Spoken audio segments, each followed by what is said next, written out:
ota bobolarimiz bor. Ular yoshi o'tgandan keyin, pensiyaga chiqqandan keyin chiqazib yubormaymiz-ku ko'chaga. Yoki qaqqadir topshirib yubormaymiz. Eng hurmatli joyga o'tkazib qadrlaymiz. Bizani ota bobolarimizni.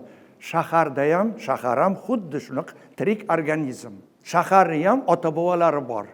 Kompleks qurilishlar yaratilishi kerakligini nafaqat xonadonlar, turar joylar qurilgan holda maktab, bog'cha, poliklinika, maishiy kommunal xizmatlar, hordiq chiqazadigan joylar ana o'shalarni ham ta'mirlasak, o'shanda hayot bo'lmasam bular yotoqxona hududga aylanish hech gap emas.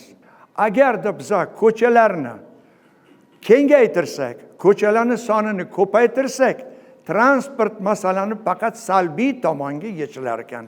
Mana sizlarga namuna Aleksandriya, Misr mamlakati shahari. Aleksandriya mana muammo bo'lgan.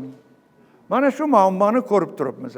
Lekin ular yechim topishibdi.